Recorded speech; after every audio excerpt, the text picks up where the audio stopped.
कहानी की शुरुआत में हम थियो नाम के एक शैतान लड़के को देखते हैं। वह वीडियो गेम का लालच देकर अक्सर अपना होमवर्क दूसरों से करवाया करता। घर में भी सामने से नहीं, पाइप पे चढ़कर खिड़की से अपने कमरे में घुसता। एक दिन थियो केला खाते हुए छत पर गया और उसने छिलका अचानक नीचे फेंका। तभी एक पोर्टल खुला और केले का छिलका हवा में गायब हो गया। थियो को जब छिलका नीचे गिरने की आवाज नहीं आई तो उसने पीछे मुड़कर देखा। वो कंफ्यूज हो गया और नीचे जाकर चेक किया कि छिलका तो नहीं है यहाँ पे। अब थियो ने अपना रोलर स्केट नीचे फेंका और फिर दोबारा से वही हुआ, वह भी हवा में गायब हो गया। अब थियो की हैरानी और बढ़ गई। उसने एक पत्थर नीचे फेंका और पत्थर भी गायब हो गया। अब वह अपने बड़े भाई ऑस्कर को इस पोर्टल के बारे में बताने गया। उन दोनों के माँ बाप नहीं थे तो अब वह अपनी दादी के साथ रहते थे। खैर, इस वक्त ऑस्कर उससे बहुत नाराज था क्योंकि थियो ने उनकी माँ की लिखी हुई कुछ किताबों के पन्ने फाड़कर पेपर रॉकेट बना दिए।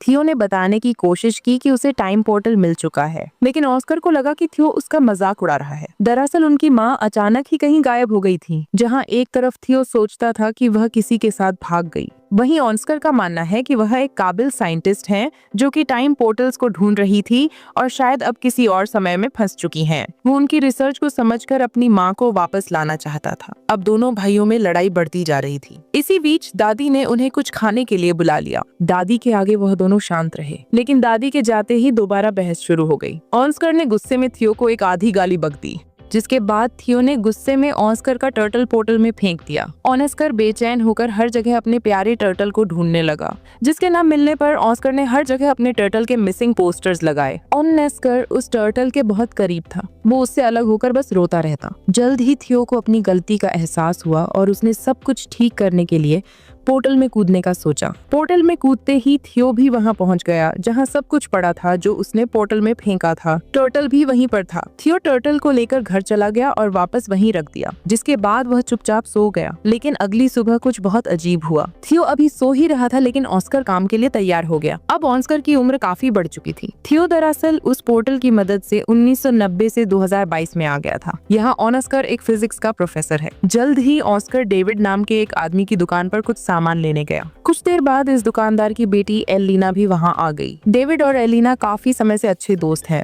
डेविड बचपन से एलिना को पसंद करता था, बस कभी कह नहीं पाया। एलिना का डिवोर्स हो चुका था और अब वह 2 बच्चों की माँ थी, लेकिन ऑस्कर के मन में अब भी उसके लिए प्यार था। एलिना ऑस्कर की यूनिवर्सिटी में ही इंग्लिश प्रोफेसर है। घर पर थियो उठा और ऑस्कर को ढूंढने लगा। उसने टर्टल को उठाया और दादी के पास गया। दादी अब काफी बूढ़ी हो चुकी थी और वह थियो को पहचान नहीं पाई। जब ऑस्कर ने थियो को देखा तो वह चौंक कर बेहोश हो गया। जब ऑस्कर को होश आया तो उसने पूछा कि क्या यह सच में तुम ही हो थियो? थियो भी कंफ्यूज हो गया। उसने ऑस्कर से पूछा कि तुम कौन हो और मेरा नाम कैसे जानते हो? ऑस्कर ने बताया कि मैं तेरा बड़ा भाई हूँ। और कौन? अब थियो यह देखकर हैरान रह गया कि तू एक दिन में इतना बड़ा कैसे हो गया बे? थोड़ी बातचीत के बाद उन्हें समझ आया कि थियो किसी तरह 2022 में पहुंच चुका है। उनकी बात उस वक्त के बारे में हुई जब ऑस्कर थियो पर गुस्सा था मॉम के नोट्स फाड़ने के लिए। थियो ने ऑस्कर को अपनी माँ की वह रेड ड्रेस वाली तस्वीर दिखाई। थियो अब परेशान होकर 1992 में वापस जाना चाहता था क्योंकि उसे डर था कि अगर लेट हो गया तो दादी उस पर चिल्लाएगी। थियो छत पर गया ताकि वह पोर्टल में वापस कूद पाए, लेकिन जैसे ही उसने पत्थर फेंका वो गायब हुआ ही नहीं। शहर वाला पोर्टल तो 2022 में बंद हो गया था। थियो परेशान हो गया कि वो पोर्टल बंद कैसे हो सकता है।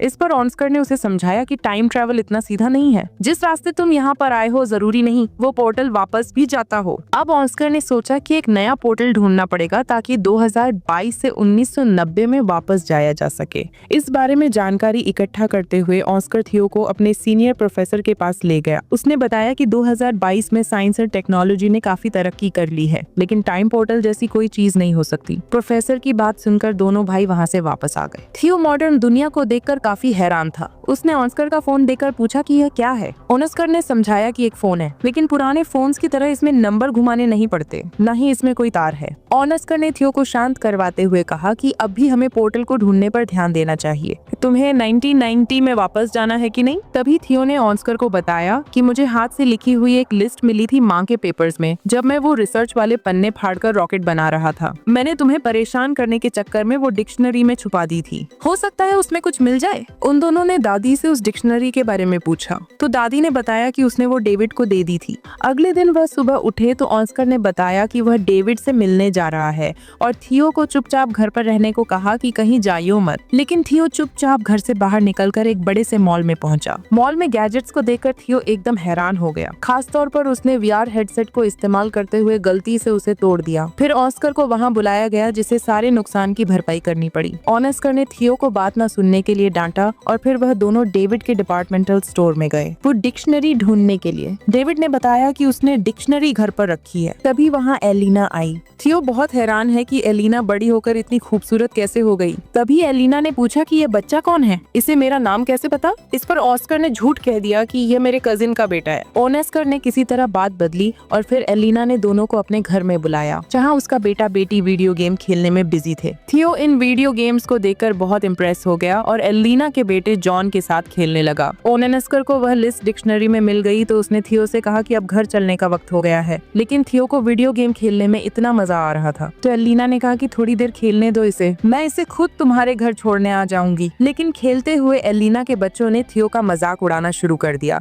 क्योंकि उसे आज के वीडियो गेम्स का कोई आइडिया ही नहीं था। ये लोग तो टाइम भी अलेक्सा से पूछते हैं। वापस जाकर थियो और ऑस्कर काम पर लग गए। छत पर जाकर ऑस्कर ने बताया कि लिस्ट में अलग अलग पोर्टल्स की जगह बता रखी है। इन दोनों ने बताई हुई जगहों पर चीजें फेंक कर टाइम पोर्टल्स को ढूंढने की कोशिश की, लेकिन कुछ नहीं मिला। ऑस्कर को लगा उसने कैलकुलेशंस में कुछ गलती की है और वो दोबारा से कैलकुलेशंस करने लग गया। इस दौरान थियो उससे पूछने लगा कि तुम हमेशा अकेले क्यों रहते हो और कोई दोस्त वगैरह नहीं है तुम्हारा, और खासकर एलिना को अपनी फीलिंग्स क्यों नहीं बताई आज तक। ऑस्कर ने कैलकुलेशंस करते हुए जवाब दिया कि भले ही एलिना का डिवोर्स हो गया है, लेकिन मुझे नहीं लगता हमारे बीच में बात बन सकती है। बिना ऑस्कर को बताए थियो ने ऑस्कर के फोन से मैसेज करके डेविड, एलिना और एलिना के बच्चों को घर पर डिनर के लिए बुला लिया। जब यह लोग दरवाजे पर आए तो ऑस्कर सबको देखकर चौंक गया। थियो ने बताया कि मैंने सबको फोन करके बताया और ऑस्कर उसकी शैतानी समझ गया। उनकी इस मुलाकात में ऑस्कर और एलिना एक दूसरे के करीब आ गए और अगले दिन एलिना थियो को शॉपिंग भी करवाने ले गई, उसे नए कपड़े दिलवाने। ट्रायल रूम में थियो हमेशा की तरह फुटबॉल की मजाकिया कमेंट्री कर रहा था। उसकी यह हरकत एलिना को याद आ गई और वह पहचान गई कि यह ऑस्कर का छोटा भाई थियो है। उसने थियो को गले लगाया और पूछा कि इतने साल गायब होने के बाद भी तुम्हारी उम्र क्यों नहीं बढ़ी। थियो ने बताया कि मैं एक टाइम पोर्टल में कूद गया था, जिसकी मदद से वह सीधा 1990 से यहाँ पहुँच गया 2022 में। एलिना को विश्वास तो नहीं हो रहा था, लेकिन उसके सामने जीता जागता सबूत था। एलिना ने कंफर्म करने के लिए ऑस्कर से पूछा। ऑस्कर ने पत्थर को छत से नीचे फेंका और इस बार पत्थर उछलकर ऊपर आ गया, जिससे पता चला कि टाइम पोर्टल वहाँ है। ऑस्कर ने समझाया कि टाइम पोर्टल 3 तरह के होते हैं। पहली तरह के पोर्टल से सीधा ट्रैवल किया जा सकता है, एक समय से दूसरे समय में। दूसरी जगह का पोर्टल पता नहीं आपको कहाँ ले जाकर पटक दे। और तीसरी तरह का पोर्टल बहुत खतरनाक होता है, क्योंकि वहाँ से बाहर नहीं निकला जा सकता। थियो पहली तरह के पोर्टल का इस्तेमाल करके 2022 में पहुंचा है और अब उन्हें सही पोर्टल ढूंढना होगा, जिससे थियो को वापस 1990 में भेजा जा सके। अब इन लोगों ने रोजाना रिसर्च करना शुरू कर दिया और एलिना का रोज वहाँ आना ऑस्कर को अच्छा लगने लगा। वो अकेले में खुशी से नाचने लगा। अब दोनों ने मिलकर सही पोर्टल ढूंढना शुरू किया। एलिना थियो को वापस 1990 में भेजकर कुछ ज्यादा खुश नहीं थी, क्योंकि बीते हुए कल को बदलने से शायद उनका फ्यूचर भी बदल जाए। हो सकता है उसके बच्चे कभी पैदा ही ना हो। वो अपने बच्चों से बहुत प्यार करती थी, लेकिन ऑस्कर ने उसे वादा किया कि थियो के वापस जाने से तुम्हारी जिंदगी पर कोई असर नहीं होगा। वो पूरी कोशिश करेगा कि एलिना की जिंदगी के साथ कोई छेड़छाड़ ना हो। अब वो लोग सोच में पड़ गए कि किस तरह ऐसा कुछ किया जाए कि दोनों टाइमलाइन जैसी है वैसी ही रहे। अब थियो ने दिमाग लगाया और अपनी माँ के लिखे हुए कोऑर्डिनेट्स को क्रैक करने के लिए उसने एलिना के बच्चों की मदद ली, क्योंकि अगर वह उनकी मदद से बीते हुए कल में जाएगा तो यह पक्का हो जाएगा कि वो फ्यूचर में पैदा होंगे, क्योंकि अगर वह ना होते तो वह कभी पास्ट में पहुंच ही ना पाता। अब तीनों ने मैप का इस्तेमाल करके एक बीच का रास्ता ढूंढा, जो थियो के हिसाब से एक टाइम पोर्टल है। उसकी मदद से वह 1990 में वापस जा सकता है। एक्साइटेड होकर थियो ने बीच के पानी में छलांग लगा दी। ना चाहते हुए भी ब्रेंडा और नेथन को उसके साथ कूदना पड़ा। किनारे पर पहुंचते ही वह सब हैरान रह गए, क्योंकि वह शहर जहां से वह आए थे वहां अब सिर्फ पहाड़ थे, जिससे यह पता चला कि अभी वहां पर शहर बसा ही नहीं है। मतलब वह पास्ट में तो पहुंच चुके थे, लेकिन बदकिस्मती से 1990 की बजाय यह लोग और भी पीछे 1919 में आ चुके हैं। अब एक अनजान जगह पर फंसे हुए वह तीनों यह समझने की कोशिश कर रहे थे कि आखिर उनके साथ हुआ क्या। दरअसल इन तीनों ने दूसरी तरह के पोर्टल का इस्तेमाल किया था, जो उन्हें किसी भी रैंडम समय में पहुंचा देता है। और वहीं 2022 में परेशान एलेना ने ऑस्कर को फोन करके बताया कि थियो और दोनों बच्चे गायब हैं। ऑस्कर ने बताया कि शायद उन्हें 1990 वाला पोर्टल मिल गया है और अब ऑस्कर और एलेना को भी उन्हें वापस लाने के लिए वहाँ जाना होगा। 1949 में इन तीनों के पास ना तो पैसे हैं, यहाँ पर उनका फोन भी काम नहीं कर रहा, और तो और अब तीनों बच्चे भूख से भी परेशान थे। तभी ब्रेंडा और नेथन ने दिमाग लगाया कि हम अपने गैजेट्स का इस्तेमाल करके एक mind reading magic show perform कर सकते हैं। नेथन थोड़ा दूरी पर बैठ गया और ब्रेंडा ने अपनी आंखें बंद कर ली। थियो एक बोर्ड पर नाम लिखकर सामने खड़ा हो गया। अब वायरलेस ईयरफोन्स का इस्तेमाल करके नेथन ने नाम पढ़कर ब्रेंडा को बताया और लोगों को लगा कि यह जादू है। लड़की बिना देखे नाम कैसे बता रही है, इसके पास जरूर कोई शक्तियां हैं। ऑडियंस बहुत खुश हुई और सब तालियां बजाने लगे। इससे उनके पास पैसे तो आ गए, लेकिन जल्द ही पुलिस ने यह सब देख लिया। पब्लिक में बिना परमिशन ऐसा कुछ काम करने की मनाही थी। थियो ने जैसे ही पुलिस को आते देखा, उसने अपने साथियों को वहां से भागने का इशारा किया और तीनों तुरंत वहां से निकल गए। भागते हुए एक अनजान आदमी ने इन तीनों को किडनैप कर लिया और किसी अनजान जगह पर ले गया, जिससे अब इन बच्चों की जान पहले से और भी ज्यादा खतरे में थी। उधर 2022 में थियो और एलेना को 1990 के पोर्टल की एंट्री मिल गई। दोनों ने हाथ पकड़े और पोर्टल में कूद गए। एलेना सच में टाइम ट्रैवल करके ऐसा महसूस कर रही थी मानो सपना देख रही हो। 1990 में थियो के मिसिंग पोस्टर हर जगह लगे हुए थे। 1949 में बच्चों को किडनैप करके वह आदमी एक ऐसी गैंग के पास ले आया जो सरकार के विरुद्ध थी। गैंग के लीडर ने पूछा कि इन बच्चों को यहाँ क्यों ले आए, तो इस आदमी ने बताया कि यह बच्चे गैंग का सीक्रेट कोड जानते हैं। थियो ने कंफ्यूजन में पूछा कि कौन सा सीक्रेट कोड वर्ड। उस आदमी ने बताया कि जो सीटी की आवाज थियो ने पुलिस से भागने के लिए निकाली थी, वह इस गैंग का कोड वर्ड है। यह सीटी थियो को उसकी दादी ने सिखाई थी। तभी गैंग की एक जवान औरत वहाँ आई। यह थियो की दादी है जब वह जवान थी। थियो को पता चला कि उसकी दादी कभी इस गैंग की मेंबर थी। यहीं से उन्होंने वह सीटी बजानी सीखी है और उनसे थियो ने किसी को बताया नहीं कि यह उसकी दादी है, क्योंकि सब उसे पागल समझते। लेकिन वो इस औरत के गले लग गया। यह गैंग गवर्नमेंट के खिलाफ है, लेकिन लोगों की भलाई के लिए काम करती है और उनका इन बच्चों को कोई नुकसान पहुंचाने का इरादा नहीं था। इसीलिए वह तीनों अभी के लिए वहां सेफ हैं। दूसरी तरफ 1990 में ऑस्कर और एलेना बच्चों को ऑस्कर के घर में ढूंढ रहे थे, लेकिन वहां तो कोई भी नहीं था। अचानक उन्हें किसी की आवाज आई और दोनों कबर्ड में छुप गए। यह छोटा ऑस्कर है जो थियो के खो जाने के दुख में रो रहा है। फ्यूचर से आए ऑस्कर को यह देखकर बहुत दुख हुआ। 1949 में तीनों बच्चे उस गैंग के रहन सहन में ढलने शुरू हो गए थे, क्योंकि उन्हें लग रहा था कि वह जिस पोर्टल से यहाँ आए हैं वापस नहीं जा सकते। थियो की जवान दादी भी उनके साथ है, इसलिए थियो को ढलने में ज्यादा मुश्किल नहीं हो रही थी। थियो ने मौका देखकर अपनी दादी से कहा कि हमारे साथ एक फोटो ले लो, और साथ ही अपनी दादी से कहा कि इस फोटो को हमेशा संभाल कर रखना। जब आप बूढ़े हो जाओगे तभी इसे फ्रेम करवा के रखना। इसी साल 1990 में दादी के फोटो फ्रेम में अचानक चेंज आ गया। अब इस फोटो में थियो, ब्रेंडा और नेथन भी दादी के साथ हैं। थियो ने 1929 में इस फोटो के पीछे टाइम पोर्टल के कोऑर्डिनेट्स भी लिख दिए, जिससे 1990 में मौजूद ऑस्कर और एलेना को उसे ढूंढने में मदद मिल जाए। अब ऑस्कर और एलेना को लगा कि उन्हें वापस 2022 में जाना होगा, ताकि वह सही पोर्टल से 1949 में पहुंच सकें और तीनों बच्चों को बचाकर वापस ला सकें। एक बार 1949 में पहुंच गए तो सब लोग 2022 में जाएंगे और वहां से थियो को 1990 में वापस भेज देंगे। ऑस्कर और एलेना पहले 2022 में वापस गए और थियो के दिए हुए कोऑर्डिनेट्स का इस्तेमाल करके 1949 में पहुंचे। वहां थियो ने दादी की गैंग के मेंबर्स को बताया कि उसका भाई ऑस्कर उसे लेने आएगा, इसलिए दो लोग पहले ही वहां खड़े थे। दादी की सिखाई हुई सीटी जब इन लोगों ने बताई तो उसका रिस्पांस ऑस्कर ने वैसी ही सीटी बजा कर दिया, जिसके बाद ऑस्कर और एलेना को दादी की गैंग के पास ले जाया गया। एलेना अपने बच्चों को ठीक हालत में देखकर बहुत खुश हुई, लेकिन थियो अब वापस नहीं जाना चाहता था। उसे अब 1949 में ही अच्छा लग रहा था। ऑस्कर को यह सुनकर बहुत बुरा लगा। उसने थियो से कहा कि माना भाई,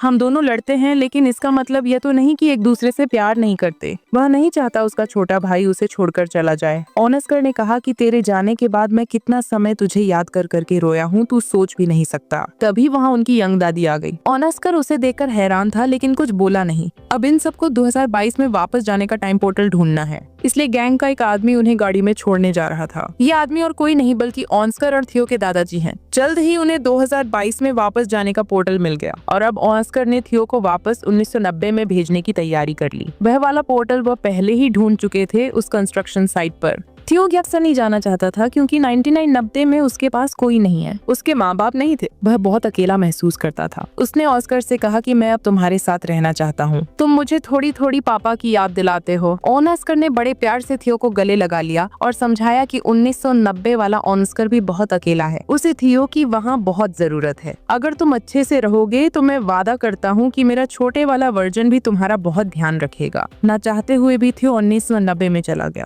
जहाँ उसके वापस आने से ऑस्कर की खुशी का ठिकाना ही नहीं रहा और उसकी दादी ने भी उसे बहुत प्यार किया। जब थियो से पूछा गया कि वह कहाँ था तो उसने दादी को एक झूठी कहानी सुना दी कि उसे गैंग ने किडनैप कर लिया था। थियो के जाने से परेशान और कंफ्यूज्ड अब ऑस्कर भी इस बात पर भरोसा करने लगा कि शायद उनकी माँ सच में उन्हें छोड़कर चली गई है और फ्रस्ट्रेट होकर माँ की किताबों को उसने फेंकना शुरू कर दिया। लेकिन थियो ने वहाँ आकर अपने टाइम ट्रेवल की पूरी कहानी ऑस्कर को बताई। उसने ऑस्कर को 2022 का फोन भी दिखाया। ऑस्कर को उसकी कहानी पर पूरा भरोसा तो नहीं हुआ, लेकिन फोन देखने के बाद वह उसकी बात को झुठला भी नहीं पाया। दोनों भाइयों ने अब कभी भी टाइम पोर्टल का इस्तेमाल न करने का फैसला किया और वर्तमान समय में खुश रहने का वादा भी किया। अब 2022 में दोनों भाई एक साथ हैं और जैसे ही घर की घंटी बजी, थियो ने ऑस्कर का मजाक उड़ाते हुए कहा कि तुम्हारी गर्लफ्रेंड एलेना आई होगी। थियो ने ऑस्कर से कहा कि अब तो अपने मन की बात बता दे, उसे डिवोर्स भी हो गया उसका। थियो ने जानबूझकर ऑस्कर को पहले यह सब नहीं कहा क्योंकि अगर वह ऐसा कर देता तो एलिना के बच्चे कभी पैदा ही न होते और एलिना की जिंदगी पूरी तरह बदल जाती, जो उसने वादा किया था कि वह नहीं बदलेगा। लेकिन अब बिल्कुल सही वक्त था। बच्चे भी पैदा हो चुके, डिवोर्स भी हो गया। ऑस्कर ने जैसे ही दरवाजा खोला तो एलिना बाहर ही खड़ी थी और यहाँ से इनकी जिंदगी को एक नया मोड़ मिल सकता है। अब आखिर में सीन बहुत ही पुराने वक्त का दिखाया जाता है। एक पोर्टल खुला और उसमें से एक औरत निकली। यह वक्त बहुत पुराना है और लोगों को साइंस के बारे में कुछ भी नहीं पता। यह औरत कोई और नहीं बल्कि थियो और ऑस्कर की माँ है। दिखाया जाता है कि वह एक साइंटिस्ट है, तो वह लोगों को साइंस के बारे में पढ़ाने लगी, जिससे फ्यूचर में बहुत ज्यादा बदलाव आ सकता है। यहीं पर कहानी खत्म होती है। तो आपके हिसाब से क्या थियो को अपने भाई को पहले ही मना लेना चाहिए था कि लड़की से बात कर ले? हो सकता है उसका कभी डिवोर्स ही ना होता और वह खुशी खुशी रहने लगते। कमेंट्स में जरूर बताना। तो मिलते हैं अगली वीडियो में।